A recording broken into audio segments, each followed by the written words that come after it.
Welcome to notice Bangla. আজকে আমি আপনাদের দেখাবো যে একটি ছবিকে ঝাপসা একটি ছবি যখন ছবিটা তুলবেন যদি ক্যামেরায় বাড়ি দেয় সেই ছবিটাকে আপনি কিভাবে একটু শার্পনেটে আনবেন, শার্পনেস করবেন সেটি দেখাবো আজকে। দেখতে পাচ্ছেন ছবিটা কিন্তু একটু ক্যামেরা কিন্তু একটু বাড়ি খেয়েছে, সেই ছবিটাকে আমি একটু শার্পনেস করে নেব। শার্পনেস করার জন্য চলে যাব আমি ফিল্টারে ইমেজ নয়েজ প্রফেশনাল, এটাকে দিয়ে কিন্তু আপনি শার্পনেস করতে পারেন এবং এখানে দেখুন শার্পেনে গিয়ে কিন্তু আপনি এটাকে আপনি শার্পেন করে নিতে পারেন। দেখুন আমি একটি ক্লিক করে দিচ্ছি, শার্পেনে আরেকটি ক্লিক করে ফিল্টারে চলে যাব, ইমেজ নয়েজ প্রফেশনালে গিয়ে এটাকে আমি একটু শার্পেন করে নেব। শার্পেন করে নিলে ছবিটা কিন্তু একটু ভালো দেখাবে। ধরুন আমি এটাই কয়েকটা অপশন আছে, কয়েকটা অপশন কি আমি এটা যদি এই যে শার্পেনটা দেখতে পাচ্ছেন, শার্পেনটা যদি বাড়িয়ে দেন তখন শার্পেনটা হয়ে যাবে। উপরে লাইনেসটা কমিয়ে দিতে হবে, এই লাইনেসটা আপনি কমিয়ে দিবেন। এখন দেখুন আগের ছবিটার সাথে এখন কিন্তু এই ছবিটা কিন্তু একটু অন্যরকম দেখাচ্ছে, একটু চকচকে দেখাচ্ছে, গোলাটে ভাবটা কিন্তু নেই এখানে। এখন এই ছবিটাকে আমি কাজ করার জন্য কন্ট্রোল যে আমি একটু ডুপ্লিকেট লেয়ার করে নিলাম। লেয়ার করার জন্য এবার চলে যাব এই কুইক টুলের ম্যাজিক টুলের মাধ্যমে এটাকে আমি একটু সিলেক্ট করে নেব। সিলেক্ট করে ধরুন আমি এটাকে সিলেক্ট করে নিলাম। সিলেক্ট করে একটি ফেদার দিয়ে দেবো। ফেদার দেওয়ার জন্য control alter D button press করলে ফেদার অপশন চলে আসবে, আমি টেন দিয়ে দিলাম। এখন কি রাইট বাটন ক্লিক করলেও আপনি কি ফেদার কিন্তু অপশন পেয়ে যাবে। ফেদার অপশনে গেলে আমি ওকে করে দিবেন। এখন এই ছবিটাকে একটু স্মুথ করার জন্য, এই কালার গ্রেডিং করার জন্য, মানে অ্যাকুরেট কালার যেটা করবেন সেজন্য আপনি কি করতে হবে, ব্রাশ টুলে চলে যাবেন। ব্রাশ টুলে গিয়ে অপাসিটিটা একটু কমিয়ে দিব। আমি কমিয়ে দিয়ে ধরুন আমি 27 রেখে দিলাম, বা আপনি 50 রেখে দিতে পারেন, 25 রাখতে পারেন। এখানে দেখবেন আমি একটি স্মুথ ব্রাশ নিয়ে নিচ্ছি। এখানে দেখবেন যে কোন কালারটা আপনার কাছে সবচেয়ে বেস্ট মনে হচ্ছে এই ছবিটার মাঝে। এখানে কালো দেখাচ্ছে একটু ডিপ, এখানে একটু হোয়াইট, মানে ব্রাইটনেস ভালো। এই জায়গাটাকে সিলেক্ট করে আপনি কালার গ্রেডিংটা করে নেবেন ব্রাশ টুলের মাধ্যমে। ধরুন এই কালারটা আমি সিলেক্ট করলাম, অল বাটন ধরে এখন আমি কিছু এখানে হালকা করে ব্রাশ দিয়ে আমি এখানে ঘষলে দেখবেন একটু কালারটা কিন্তু এটার সাথে ম্যাচিং হয়ে আসতেছে। কালারটা কিন্তু ম্যাচিং হচ্ছে, দেখতে পাচ্ছেন।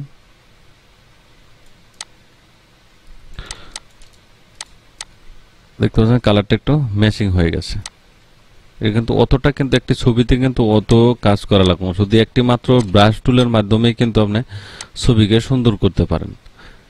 আপনি অন্যথায় অন্য কোনো অপশন বা অন্য ক্রিটিক্যাল কোনো অপশনে কিন্তু আপনাকে যেতে হয় না। একটি ব্রাশ টুল দিয়ে আপনি ছবি সুন্দর করতে পারেন।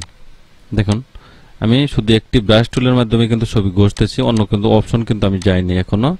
শুধু একটি অপশন ব্যবহার করেছি শার্পনিং করার জন্য, সেটা ধরুন কাজটা কিন্তু হয়ে গেছে। এখন এটাকে যদি আপনার বেশি মনে হচ্ছে যে হ্যাঁ কালারটা একটু বেশি মনে হয়, তাহলে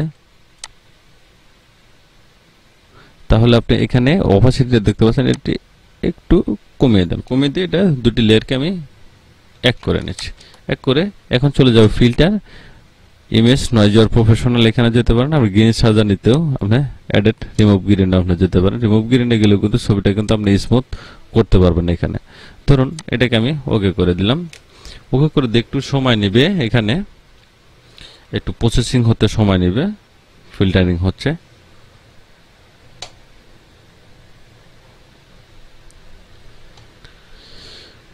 একটু টাইম নেয় কারণ ছবিটাকে কাজ করতে হয়, সফটওয়্যারে যেহেতু কাজ করে। আপনি কম্পিউটার যদি একটু ফাস্ট থাকে তাহলে একটু ফাস্ট হয়, তবে যতই ফাস্ট থাকুক না কেন সেক্ষেত্রে একটু স্লো করবে। এটা ফিল্টারিং হচ্ছে, দেখতে পাচ্ছেন।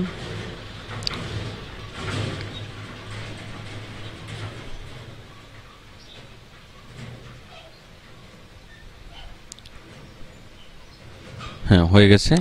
এখন দেখেন একটু কিন্তু স্মুথ হয়েছে। আমি আবার চলে যাব ফিল্টারে, ইমেজ নয়েজ চলে যাব, নয়েজ প্রফেশনাল। এখন যেটাকে আমি কমিয়ে দিয়েছিলাম এটাকে আমি এখন বাড়িয়ে দেবো, লিউনেসটা বাড়িয়ে দেবো। এই শার্পিংটা আমি এখন কমিয়ে দিচ্ছি। ধরুন আমি এতটুকু রাখলাম, এটাকে ওকে করে দিচ্ছি। ওকে করে দিলে এটা দেখবেন একটু শার্পনিং হয়ে যাবে, মানে সুন্দর হয়ে যাবে, স্মুথ হয়ে যাবে। দেখেন এখন ছবিটা কিন্তু অনেকটাই সুন্দর হয়ে গেছে। এখন এটাকে কাজ শেষ আপনার। এখন ব্যাকগ্রাউন্ডটা চেঞ্জ করে দিবেন। ব্যাকগ্রাউন্ড আমি কুইক টুলের ম্যাজিক টুলের মাধ্যমে এটা সিলেক্ট করে নিলাম। সিলেক্ট করে একটু ফেদার দিয়ে দিব। রাইট বাটন ক্লিক করুন, এই যে ফেদার, ওকে করে দিবেন। ওকে করে দিয়ে এখানে আমি ব্রাশ টুলের মাধ্যমে অপাসিটি এখন বাড়িয়ে দেব। আমি কিন্তু পুরোটা কাটবো না, ন্যাচারাল ভাব রেখেই কিন্তু আমি ব্যাকগ্রাউন্ডটা রিমুভ করতে চাচ্ছি। সেক্ষেত্রে এই কালারটা সেট করে নেবেন। এখানে অল বাটন ধরে আপনি এখানে আস্তে আস্তে ঘষে দেন, যে ব্ল্যাক যে শ্যাডোটা দেখতে পাচ্ছেন শ্যাডোটা এখানে থাকবে না। আপনি আস্তে আস্তে এখানে ঘষে দেন, মানে এত ঘষতে হবে না, অল্প কিছু ঘষলে কিন্তু কালারটার সাথে আপনার ম্যাচিং হয়ে যাবে। মানে ব্যাকগ্রাউন্ডে রিমুভ করার ক্ষেত্রে কিন্তু একটা ভাব থেকে যায়, তখন যে ন্যাচারাল ভাব থাকে না, এটাকে আপনার করতে হবে না। দেখুন আমি কিন্তু ব্যাকগ্রাউন্ডটা শুধু অন্যভাবে রিমুভ করেছি। এখন ছবিটাকে একটু ঘুরিয়ে দেওয়ার জন্য কন্ট্রোল এ বাটন প্রেস করে দিয়ে মুভ বাটনে ক্লিক করে দিয়ে এটাকে একটু রোটেট করে দেব। রোটেট করে দিয়ে একটু ছবিটা একটু ঘুরিয়ে সোজা করে নেব। এটা আমার সোজা হয়ে গেছে ছবি। এখন ক্রপ টুলের মাধ্যমে, যে ক্রপ টুল দেখতে পাচ্ছেন, ক্রপ টুলের মাধ্যমে ছবিটাকে আমি কেটে নেব। এখানে আবার পাসপোর্ট সাইজ ছবির মাপ এখানে দেওয়া আছে, এটা ধরে আমি এতটুকু পরিমাণ ছবিটা আমি কেটে নিলাম। এটা কিন্তু পাসপোর্ট সাইজ মাপ। দেখেন ছবিটা কিন্তু অনেকটাই ফ্রেশ হয়ে গেছে। এখন ছবির কিন্তু কাজ শেষ। যদি আপনি বেশি কাজ করেন তাহলে কিন্তু ছবির ন্যাচারাল ভাবটা কিন্তু চলে যাবে। সেক্ষেত্রে কাজ যত ন্যাচারাল রেখে যত কম করে ততই ভালো। ছবিটা কিন্তু কাজ ওকে হয়ে গেছে। এখন ছবিটাকে আমি সেভ করে দিচ্ছি।